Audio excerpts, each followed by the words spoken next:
عمران خان صاحب نے یہ بات ٹھیک کہی ہے، میں اسے جانتا ہوں کہ اب تم ایک اور عمران خان کو دیکھو گے. اس لیے کہ جس طرح دیکھو انہوں نے معاہدہ کر کے توڑا کہ سزا یافتہ آدمی تقریر نہیں کرے گا، انہوں نے کی، اور انہوں نے باقی بھی معاہدے کی دھجیاں اڑا دیں. اور ایک آدمی نے عمران خان کے لیے ایسے الفاظ استعمال کیے جو میں دہرا نہیں سکتا. آج عمران خان صاحب کو بھی ویسے تحمل کا مظاہرہ کرنا چاہیے تھا، لیکن وہ جذبہ جوش اب وہ فائٹر ہے، وہ سیاستدان تو ہے ہی نہیں. اب وہ اس کے اندر کا فاسٹ بالر جاگ اٹھا ہے، وہ کہتا ہے وکٹیں تمہاری گراتا ہوں اور چھکے تمہیں لگاتا ہوں، میں تمہیں چھوڑوں گا نہیں، تم مجھے جانتے نہیں. وہ ایک ضدی آدمی، بے پناہ ضدی آدمی ہے بھائی. ایک تو خیر ٹھیک فیصلہ کیا ہے، اگرچہ تکلیف دہ فیصلہ ہے چینی کا کہ گھریلو صارفین کو ملے گی، حالانکہ کہ گھریلو صارفین کے لیے بھی کم پڑے گی. ابھی خیر وہ یہ شوگر ملوں والے کہہ رہے ہیں بیکری والوں کو دقت ہوگی، ریسٹورنٹس کو دقت ہوگی. تو لیکن یہ کہ ابھی کرشنگ سیزن تو سر پہ آ پہنچا ہے، کرشنگ سیزن شروع ہو جائے گی اگلے مہینے اور آ جائے گی. گندم جو ہے وہ 15 لاکھ ٹن منگوا رہے ہیں. عمران خان کو کچھ بولڈ فیصلے کرنے چاہیے، صرف اکانومی میں نہیں. اب مزید کیا بولڈ فیصلے؟ میں آپ سے عرض کرتا ہوں مثلاً غداری نہیں میں کہہ رہا، یہ خیال رکھیں غدار کا لفظ کبھی استعمال نہیں کرنا، جس صرف عدالت کسی کو غدار قرار دے سکتی. بغاوت کا مقدمہ قائم کرنے کے لیے اپنی لیگل ٹیم کو بٹھائیں. یہ بغاوت ہے لوگوں کو فوج کے خلاف اکسانا. اختلاف کیا جا سکتا ہے اور شدید اختلاف بھی کیا جا سکتا ہے. اس کی تیاری کر کے عدالت میں جائیں.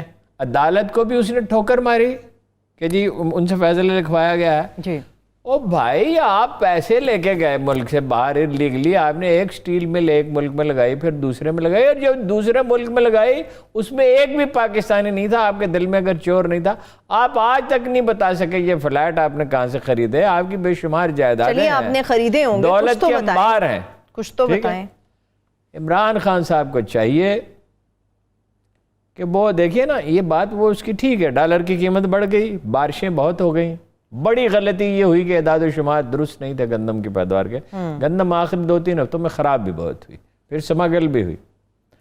اپنی انتظامیہ کو متحرک کریں، وزراء کو متحرک کریں، ان سے کہو جاؤ کام کرو، چھاپے مارو، سیکٹریوں کو متحرک کریں، ضلعی انتظامیہ کو متحرک کریں. اور میں بڑے درد کے دکھ کے ساتھ کہتا ہوں، کہتے کہتے ہم تھک گئے کہ یہ چیف منسٹر نہیں کر سکتا ضلعی انتظامیہ کو متحرک. پھر یہ ملک میں افراتفری پھیلا رہا ہے انڈیا، CIA، اس کے حامی اخبار نویس.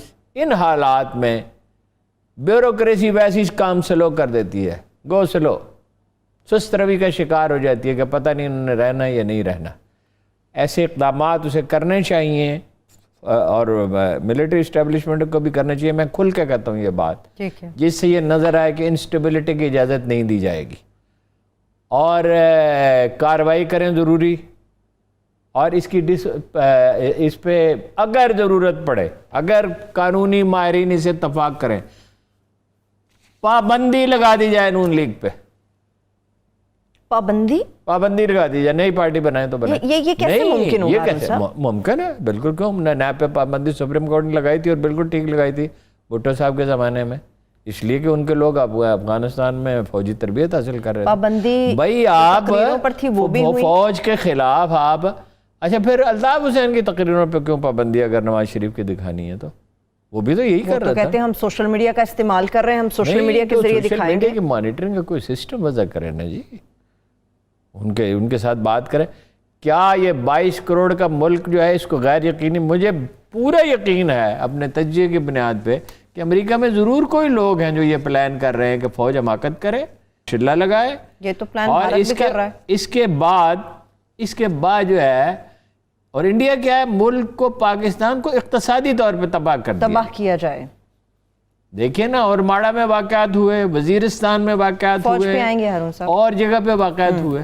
ٹھیک ہے، آپ کو اقتصادی طور پہ مفلوج کرنے کی کوشش کی جا رہی ہے. آپ کا ایٹمی پروگرام کھٹکتا ہے، سی پیک کھٹکتا ہے، چین کے ساتھ تعلق کھٹکتا ہے. بھائی سیاست کریں، سیاست. اپوزیشن کا حق ہے جتنے مرضی جلسے جلوس کرے.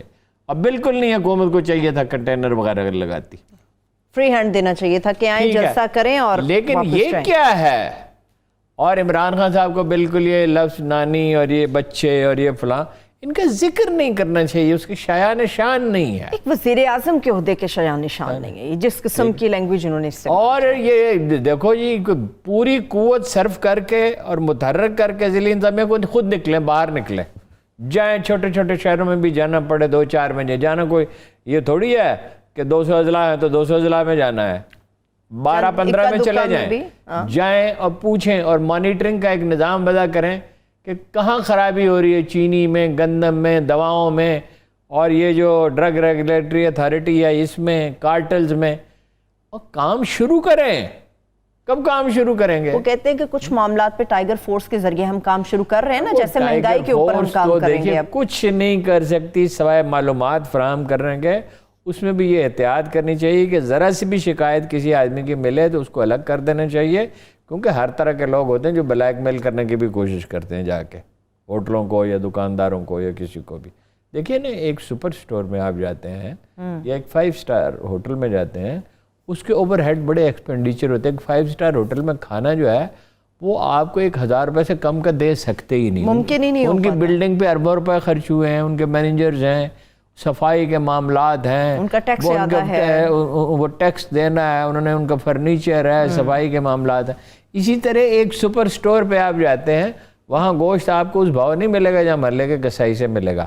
یہ پیچیدہ معاملات ہیں, اس میں سرکاری افسروں ہی سے کام لینا ہوگا. ٹھیک, سول سروس پہ اپنی گرفت مضبوط کرنی ہوگی, دانا لوگوں سے مشورہ کرنا چاہیے.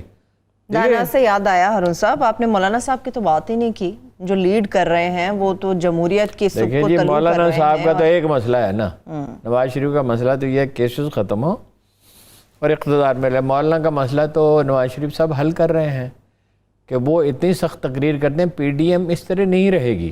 یہ آپ لکھ لیں, پیپلز پارٹی کیا کرے گی, بالکل پیپلز پارٹی کیا کرے گی کہ یعنی ایجنڈا نواز شریف صاحب مرتب کریں گے. ایک آدمی لندن میں بیٹھ کے ایجنڈا مرتب کرے گا, وہ تو نہیں ہے الگ ہونا چاہتے حکومت سے, وہ تو حکومت پہ تنقید کرتے ہیں, وہ تو فوج پہ نہیں کرتے. مولانا صاحب نے کھل کے فوج کے اوپر بات کی. اچھا, انہوں نے بات کی نا, ان کا وہ تو مسئلہ یہ ہے کہ وہ ڈیل کر سکتے ہیں کسی بھی وقت بھی کرنے. نواز شریف بھی ڈیل ہی کرنا چاہتا ہے اسٹیبلشمنٹ سے, یہ غلط ہے. اور زرداری خاندان, زرداری خاندان بھی ڈیل ہی کرنا چاہتا ہے. یہ سب لوگ کیا کہہ رہے ہیں, کشکول ہاتھ میں ہے. ان کے ہاتھ میں جو تلوار آپ کو نظر آ رہی ہے نا, یہ کشکول ہے, اس میں اقتدار ڈالو, تھوڑا سا اختیار دو. ہم مزے کی آسانی سے یا سودگی کی زندگی اربوں خربوں روپے کمائیں.